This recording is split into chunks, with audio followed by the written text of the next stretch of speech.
Makasika ny vaovao ny tontolo iainana kosa indray dia mitaky ny hanomeza ny fanjakana lanja ny sehatry ny tontolo iainana sy ampitomboana ny hoentimanana iadina amin'ny doro-tanety izay mahazo laka eto amin'ny firenena amin'izao fotoana ny sendika. Ny mpiasa eo anivony ny ministera ny tontolo iainana ny fahasimban'ny tontolo iainana izay efa mipaka amin'ny fiainana andavanandro ny mponina toy ny any amin'ny distrika ny Ambosary Atsimo amin'izao fotoana izao onona saina.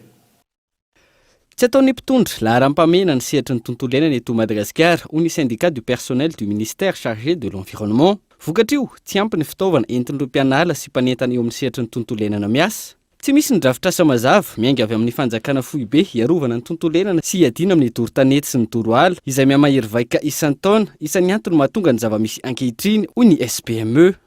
Ho an'ny mpitondra firenena omeo lanja re tompoko ny tontolo iainana tokony miapaka any amin'ny vahoaka ifotony ny fikajiana sy fiarovana ny tontolo iainana. Ho fanamafisana ny antso ihany koa dia angatahanay ny fampiakarana ny rang protocolaire ny ministeran'ny tontolo iainana sy ny fandrosoana lovain-jafy.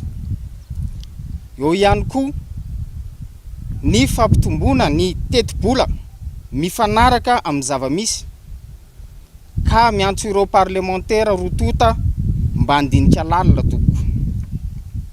Ry malagasy mifona amin'ny lela-paladia zahay fa matoa zahay miteny dia mahafantatra ny zava-miseho efa ratsy ary ho ratsy ny vokatra ny fahasimban'ny tontolo iainana tompona ndraiky isika rehetra.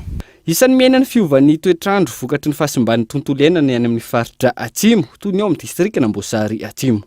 Tsy zah rery na ianao rery no hibady vokan'io fandorona tanety io zany fa ny taranaka faramandimby.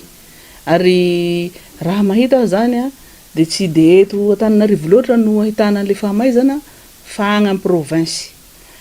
Zany hoe sahala hoe mandora mitsilagny zany atsika vahoaka agny amin'ny province raha mbola manaiky na mbola mijery fotsiny an'ireo olona izay mandoro tanety. Fa io zany tena loza mitatao raha zahay agnatsimo dia tena vokatry n'izay tsy fisiany ala zay no mahakere anay agnatsimo zany.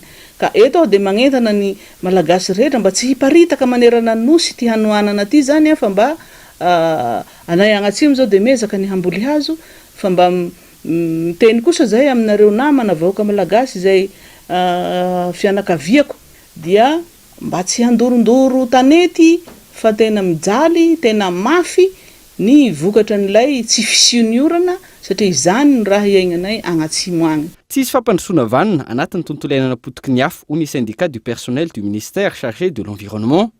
Raha ny zava-misy ankehitriny ho tany karakaina no olovain-jafy antony anaira ny SPME ny fanjakana fohy be sy ny parlementaire hanome lanja ny tontolo iainana. Manambala ny anamafy ny fitakiana izy ireo raha tsy misy ny fiakaran'ny teti-bola atokana ho an'ity sehatra ity.